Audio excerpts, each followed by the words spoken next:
Remarkable. Remarquable. Remarkable. Remarquable. Je suis née et j'ai été élevée à Neuilly. Et depuis toujours, je suis passionnée de mode et de la maison Chanel, plus particulièrement. Quand j'étais petite, je regardais tous leurs défilés, je collectionnais toutes leurs pubs et je les affichais dans ma chambre. Mes murs étaient tapissés de Claudia Schiffer, de vestes à galons et de sacs matelassés. D'ailleurs, je rêvais de l'avoir, le fameux sac matelassé Chanel. Du coup, devenue adulte, je me suis dit que le plus simple, c'était quand même de diriger la maison Chanel. Donc, comme étude, j'ai fait management des entreprises de mode. Logique. Après, j'ai commencé à travailler dans des bureaux de tendance, dans des maisons de couture. Logique. Et aujourd'hui, je suis travailleur social dans un centre pour sans-abri.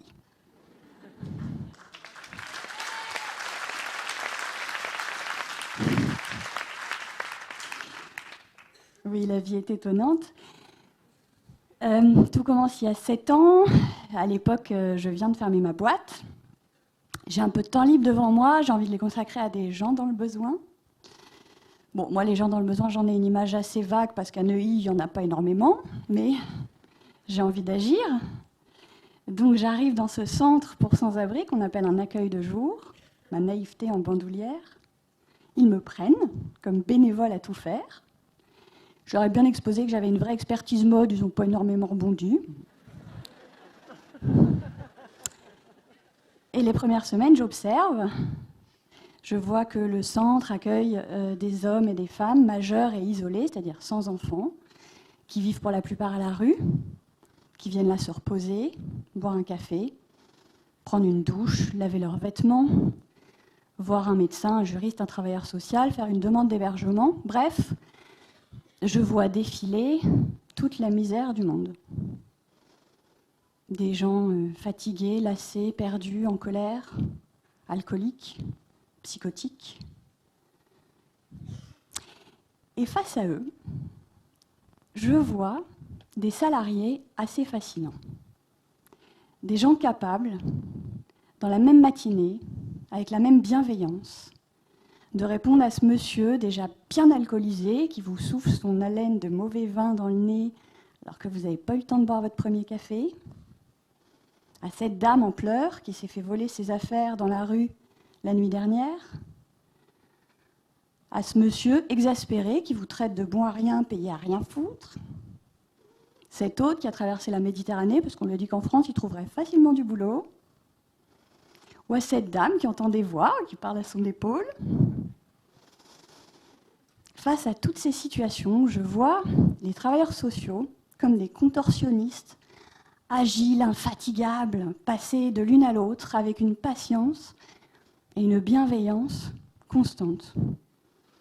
Sourire, rassurer, consoler, conseiller, écouter encore et encore, fois 250 personnes par jour. Et je me dis, eux, quand ils se lèvent le matin, c'est pour faire le bien.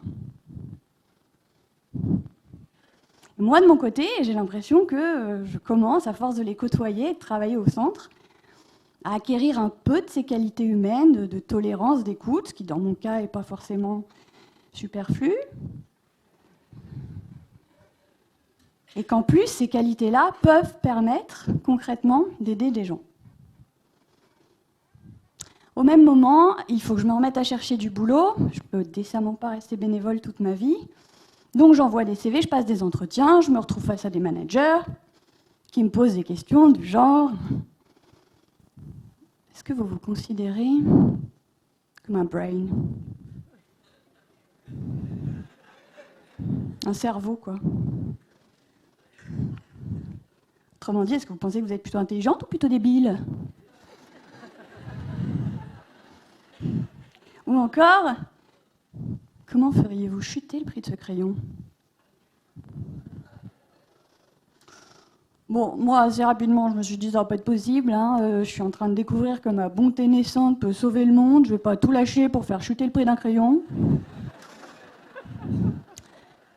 Donc, je suis restée au centre. J'ai appris le métier et je suis devenue travailleur social.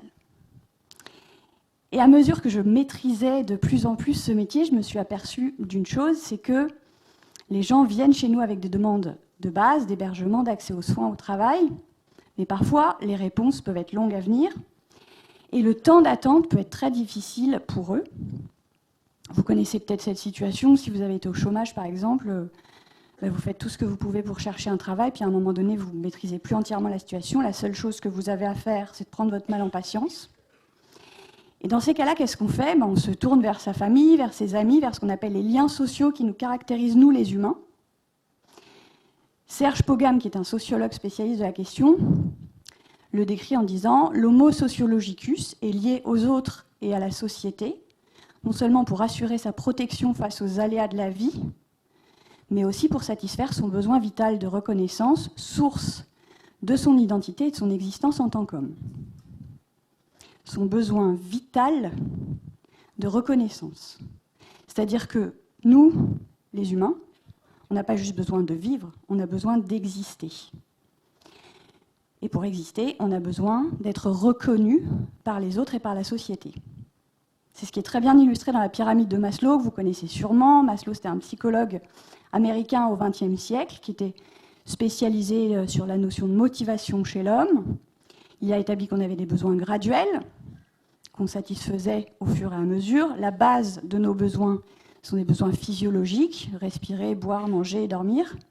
Quand ils sont satisfaits, on grimpe. Et puis au top de la pyramide sont des besoins psychologiques, qui ont trait au regard qu'on porte sur soi-même, que les autres nous renvoient, et à ce qu'on réalise, qui nous rend heureux et fiers dans la vie.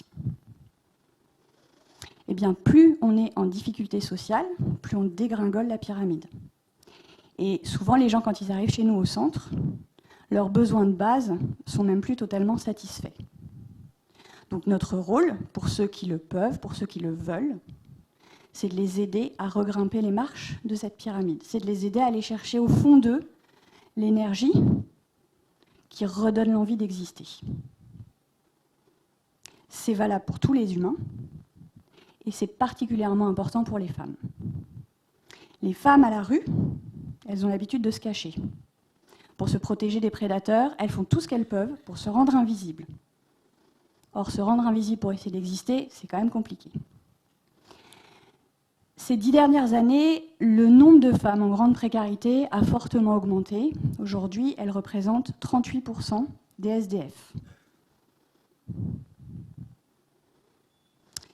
Or, jusqu'à il y a 2 ans, dans Paris, sur la douzaine d'accueils qui existaient mixtes et qui accueillaient majoritairement des hommes, il y en avait un seul qui était dédié spécifiquement aux femmes. Alors, dans le centre où je travaille, on a décidé de créer un espace spécifiquement dédié à l'accueil des femmes et qui soit centré sur la notion d'estime de soi.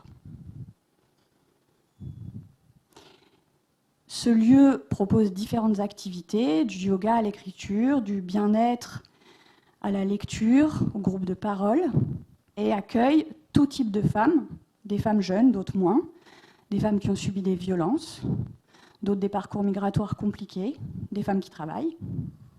Bref, des femmes qui, au-delà de leur situation actuelle, ont un passé et un avenir, voire des envies, des projets, des rêves, auxquels on peut accorder un peu d'attention. Parce que le plus compliqué pour une femme en précarité, c'est qu'on sous-estime ses envies, ou pire, qu'on la regarde avec pitié. Le fait d'être dans la rue et que les gens nous renvoient une image qui ne nous correspond pas, ça m'a touchée et fait beaucoup de peine. Je n'ai pas choisi d'être dans la rue, bien au contraire. Je suis ambitieuse et j'avais un rêve, c'était de finir mes études et trouver un travail. Mais quand la vie en décide autrement, on ne peut qu'accepter. Ça m'a fait beaucoup de mal d'être réduite au statut de SDF. Mais ça m'a ouvert les yeux et donné beaucoup de courage pour avancer et prouver aux gens qu'on peut être dans la rue et valoir quelque chose. Aminata est arrivée de Mauritanie avec sa sœur Salamata. Quand je les ai vues pour la première fois, Je me suis dit qu'en effet, elles avaient des conditions de vie difficiles, mais j'ai surtout constaté qu'elles n'avaient qu'une envie, c'était de reprendre le pouvoir sur leur existence. Elles ne voulaient pas qu'on les plaigne, elles voulaient prendre part à des projets. Alors on a lancé toutes les démarches administratives, et puis quand est arrivé ce fameux temps d'attente, je leur ai proposé d'intégrer la troupe qui se formait à l'époque pour préparer le spectacle de Noël. 13 hommes et femmes qui se retrouvaient tous les mardis pour monter un extrait du Bourgeois gentilhomme en comédie musicale. Ils ont répété pendant 3 mois. À l'issue de ces 3 mois, ils ont fait leur spectacle devant tous les accueillis du centre et devant toute l'équipe. Et ce jour-là, je les ai sentis fiers. Fiers d'être considérés non plus comme des SDF, mais comme les membres d'une troupe à part entière, qui avait bossé pour en arriver là, et dont le boulot suscitait des applaudissements. Et cette parenthèse un peu magique, pour certains, elle a tout changé. Tout d'un coup, Philippe n'était plus cet homme à la rue depuis des années, mais un trompettiste incroyable. Aminata a découvert qu'elle avait une voix puissante. Et Salamata, sa sœur, un don pour la danse. Je suis arrivée au centre avec zéro espoir et très renfermée. J'ai commencé les démarches pour trouver un hébergement. En même temps, j'ai trouvé un spectacle qui se préparait. J'ai intégré la troupe, j'ai fait du théâtre et de la danse. En même temps, j'ai fait des ateliers de bien-être et d'autres qui m'ont beaucoup aidé à m'ouvrir aux gens et à attendre le temps de trouver l'hébergement. On a fait un spectacle qui s'est bien passé en décembre. Juste après, comme par miracle, on a trouvé des hébergements toutes les deux avec ma sœur. Dans cet espace dédié aux femmes, il y a un autre atelier dont je suis particulièrement fière, parce qu'en fait, il incarne ce que je veux pour les gens qu'on accueille, c'est l'atelier bien-être. Dans cet atelier, on reçoit les femmes avec beaucoup de soins. On les installe dans des fauteuils confortables, on leur sert un thé, et pendant 1 heure, elles se détendent. Elles font des masques, des gommages, elles papotent, elles se marrent, elles s'échangent des anecdotes. Et elles ressortent de là, belles et rassérénées. Parce qu'en fait, on les a reçues comme des reines. Et c'est pas superfétatoire de les recevoir comme des reines alors qu'elles sont en grande précarité, au contraire. C'est parce qu'elles sont dans une situation difficile que les égards dont on les gratifie sont précieux. Parce qu'en faisant ça, on leur tend un miroir qui leur envoie l'image d'une femme digne d'être considérée.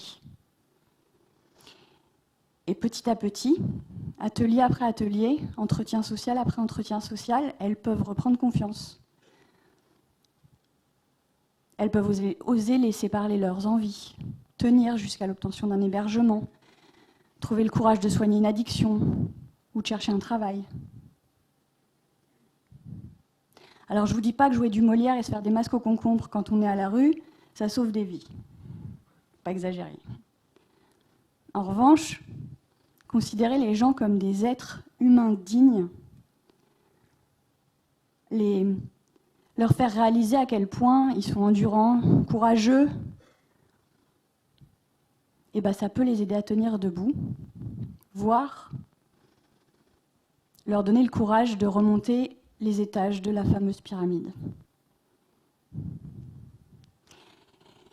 Voilà, c'est ce que j'ai appris dans ce centre. Ce centre où j'étais venue faire quelques semaines de bénévolat il y a 7 ans. Ce centre où j'étais venue donner et où en fait j'ai pas mal reçu. J'avais pas vraiment de préjugés sur ce monde, mais je le connaissais pas. Aujourd'hui, sans tomber dans une mièvrerie pâteuse, j'ai compris que parfois, pour redonner confiance à quelqu'un, il suffit de poser sur lui un regard a priori positif. Un peu comme celui qu'une équipe de travailleurs sociaux a posé sur cette bourge qui s'était piquée de bénévolat et qui a débarqué un jour de janvier 2013 pour sauver le monde. À eux, tous ces travailleurs sociaux qui m'ont patiemment appris le métier, aux intervenants passionnés que j'ai côtoyés, et aux accueillis, bien sûr, qui m'ont fait confiance. Vous m'avez rendu plus riche. Non pas de sac Chanel, mais d'humanité, de tolérance, d'humilité. Alors merci beaucoup. Merci Aminata. Merci Salamata.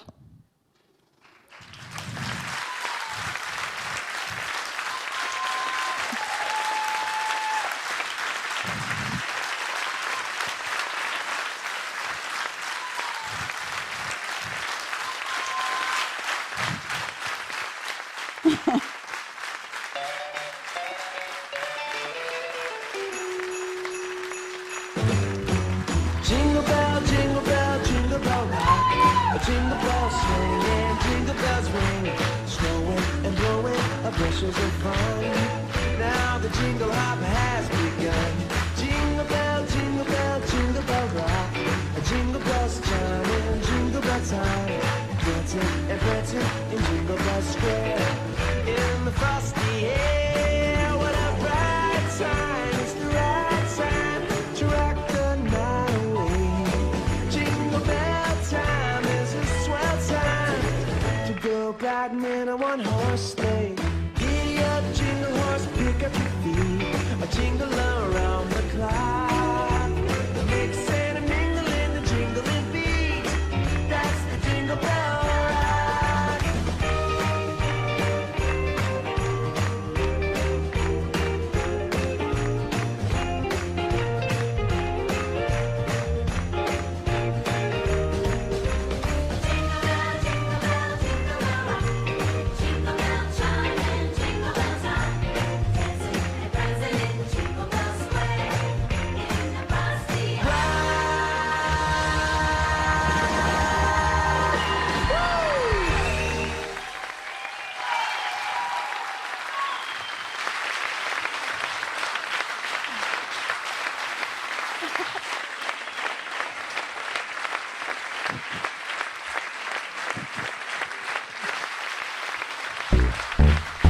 Remarquable.